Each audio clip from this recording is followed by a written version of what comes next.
Would I be the bad guy if I moved out, knowing my fiancé and his mother couldn't afford our apartment without me? Because that's the question I kept asking myself while I sat in the corner of my own bedroom, trying to work a full-time job, with his mom talking over my meetings like I was a teenager, playing on a laptop. I lived with my fiancé for about a year and a half. He wasn't from our city. He came here for school, finished his program, and decided to stay. His mom hated that. She wanted him back home in the Midwest, and she took it personally when he didn't return. I'm in a technical field and I've been with my company for 7 years. I work fully remote and I make noticeably more than he does. Before we moved in together, I lived alone in a small 1-bedroom and made it work. When we decided to live together, we rented a 2-bedroom so I could have an actual home office. Because of that, we agreed I'd pay 2/3 of the rent and he'd pay 1/3. Everything else we split evenly. It wasn't perfect, but it was fair. Until his mother moved in. Back in May, he told me she wanted to relocate to our city to be closer to him. She asked if she could stay with us just until she found work and got settled. She was a teacher, and we assumed she'd find a position quickly. I didn't love the idea, but I agreed because I thought it would be a couple of summer months. So I gave up my office, I moved my workspace into the corner of our bedroom. He bought a second bed for the spare room, and his mom moved in like she owned the place. And then, she just never left. 6 months passed. She didn't apply for a single teaching job. Not one. No interviews, no applications, nothing. She just lived there, full-time, while my entire workday got crushed into a tiny corner of my own bedroom. But the worst part wasn't even the space. It was her.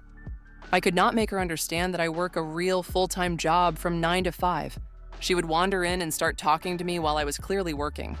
She would ask me to drive her places because she didn't like driving in this city. She would interrupt me during Teams calls.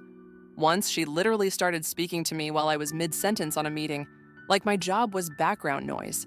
And on top of that, she had extremely conservative views about men and women, and she aimed them straight at me. She criticized me for not taking care of the home.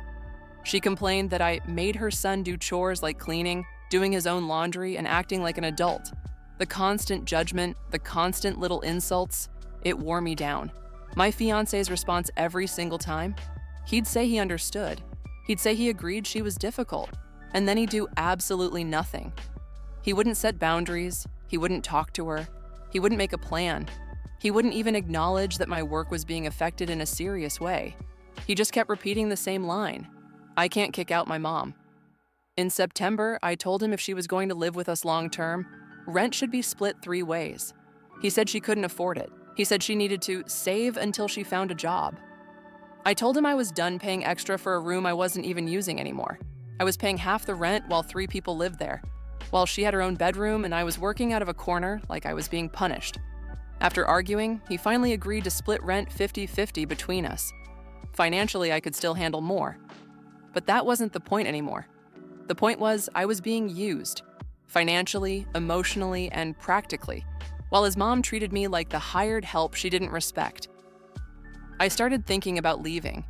A friend of mine had a roommate moving out soon, and our lease ran until June 1st. I realized I could move in with her, pay my share there, and still pay my portion of my current lease. Not ideal, but I could afford it. I just didn't know if it would make me the villain, because I knew they couldn't cover the apartment without me. Then I finally got alone with my fiancé, and I gave him one last chance. I told him clearly that this situation was making me miserable, that it was affecting my job, that I hated having my office shoved into our bedroom, that it was unfair I had been covering the majority of rent while his mother moved in and acted like she had a right to my space. I told him I was furious that even after months, he still refused to speak to her or set a plan. He repeated the same old script. Yeah, I know, she's wrong. I know you're uncomfortable. I don't know what to do. So I pushed harder. I asked, where are her savings? What happened to her money?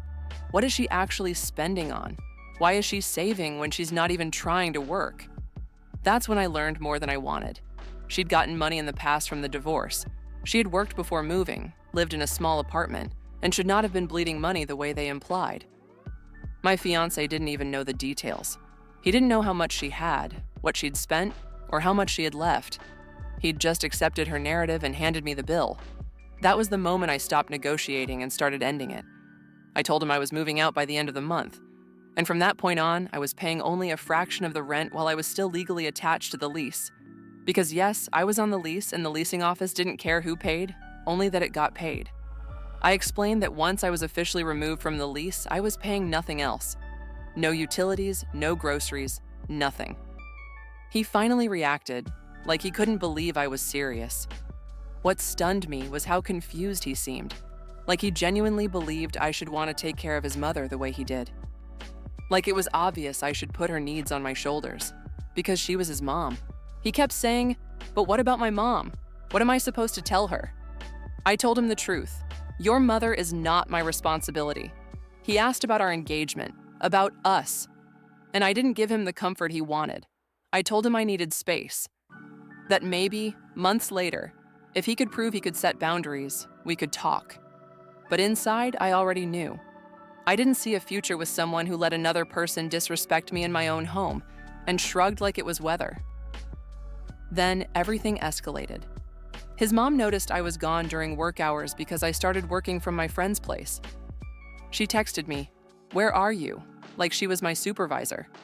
Then she started talking about money, acting like she had to cover my share and accusing me of being irresponsible. One morning, as I was leaving, she stopped me and said, "We need to discuss your finances." And she went off on this long lecture about how she had to help pay rent because of me, how I had no self-control, how I went out to dinner instead of being responsible, how I didn't think about other people.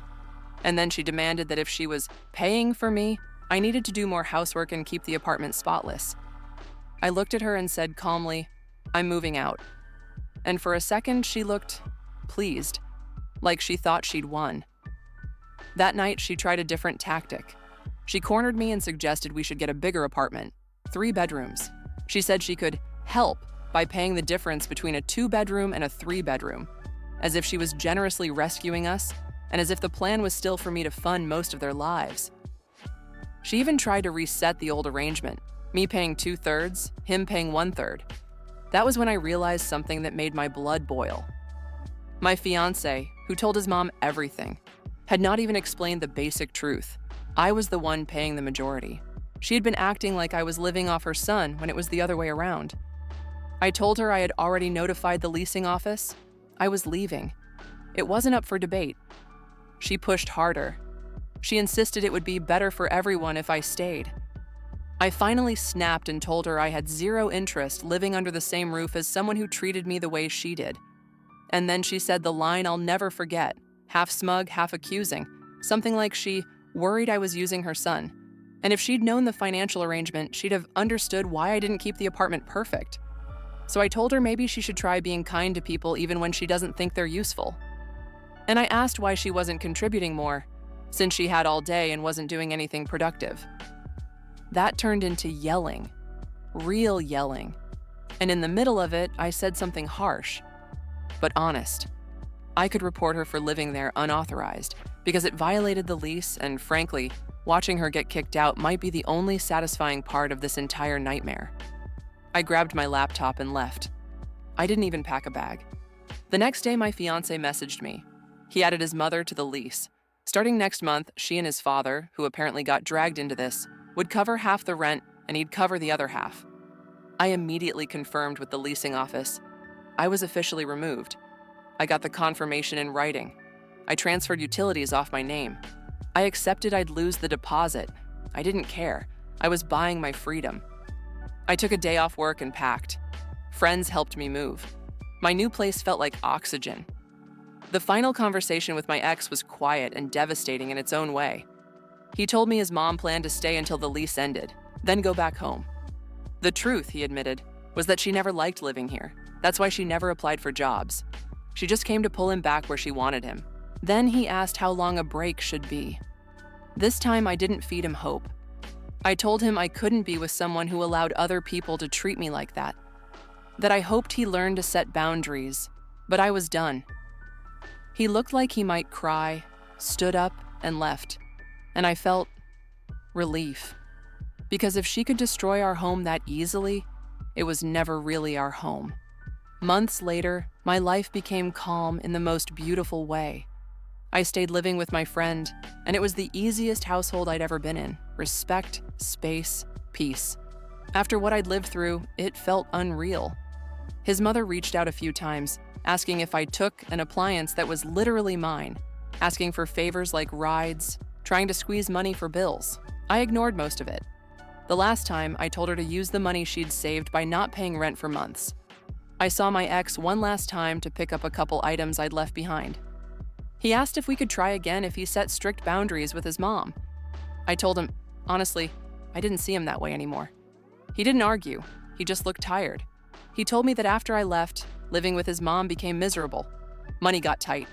She got angry he couldn't chauffeur her around. She went back home before the lease even ended, and he eventually decided he'd move back too because he couldn't afford a decent place alone. A small part of me felt sorry for him, but not enough to go back. Because this wasn't just a difficult mother. This was a man who watched me drown and called it a tough situation. And I learned the lesson I needed before marriage.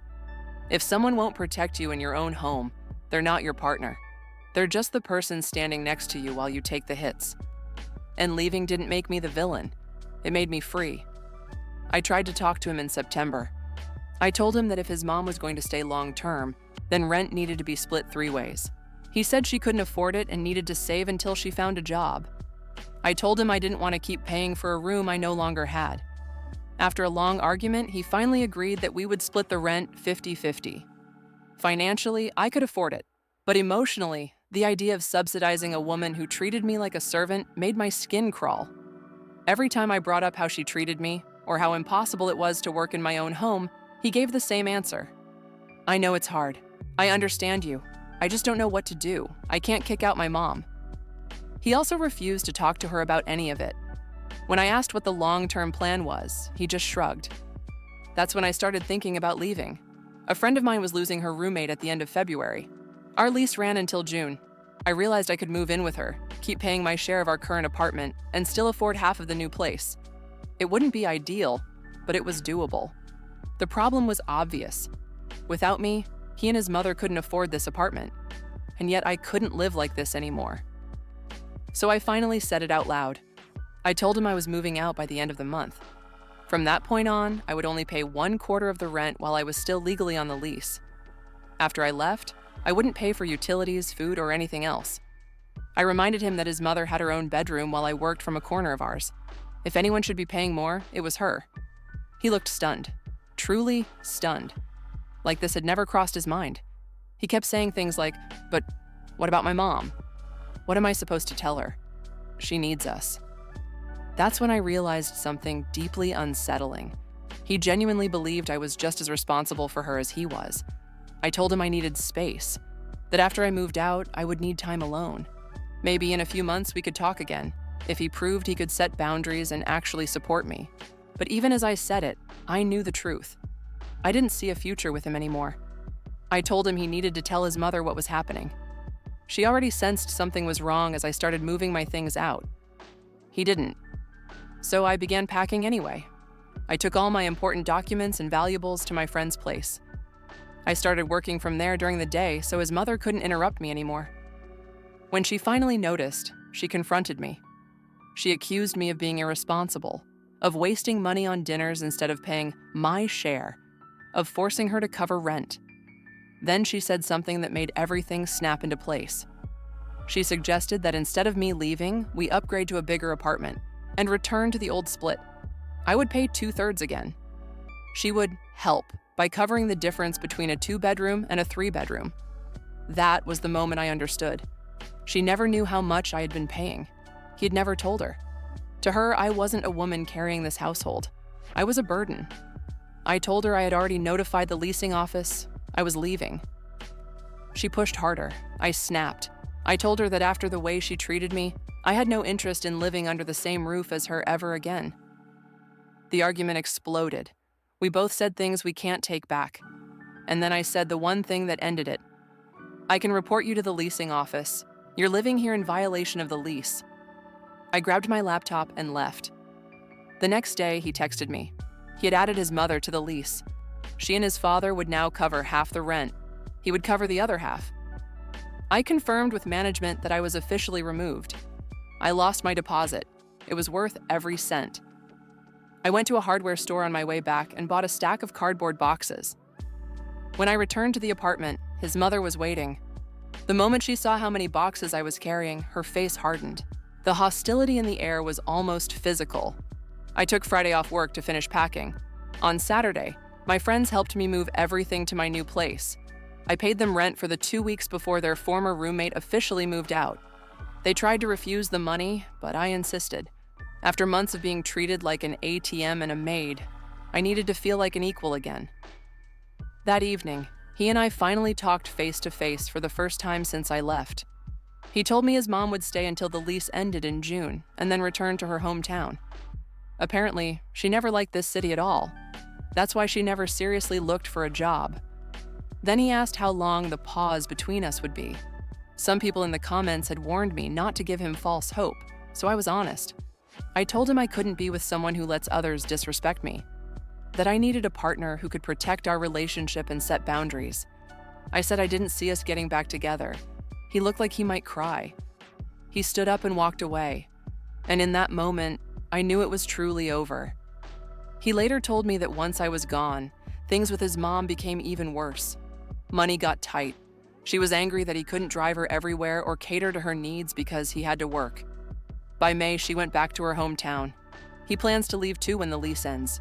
He can't afford the area alone, and all his friends are locked into their own contracts. He'll move back in with his dad and try to rebuild. Part of me feels sorry for him, but not enough to go back. Since leaving, my life has become quiet in the best possible way. I stayed with my parents for a short while, then moved in with my friend. We respect each other's space. There is no tension, no criticism, no walking on eggshells. After months of chaos, the peace feels unreal. His mother has contacted me 3 times, once to ask if I took the air fryer. I did. It was mine. Once to ask for a ride to the pharmacy. I ignored it. Once to demand that I pay my share of the utilities for the final month. I replied that she could use the money I had saved her on rent, or the security deposit they would be getting back. She never answered again. I ran into my ex one last time to pick up a few things I had forgotten. I was grateful for that meeting because it confirmed everything. I felt nothing. No longing, no sadness. Only relief that I no longer had to live under the shadow of his mother. He asked if I would ever give him another chance if he learned to set boundaries. I told him the truth. I don't see him that way anymore. He didn't argue. Now I'm just living. I go on walks. I see friends. I work in peace. I'm not searching for anything serious. I'm enjoying the calm. Looking back, maybe this could have been avoided if I had set firm boundaries earlier. If I had demanded fairness the moment she moved in. But I'm grateful I learned this lesson before marriage. She destroyed our engagement. She left him in a worse financial position. She made his life harder. But she also gave me clarity. And that turned out to be freedom. That's where the story ends. Thanks for watching. Let me know what you think of this story in the comments. Subscribe to the channel and see you next time.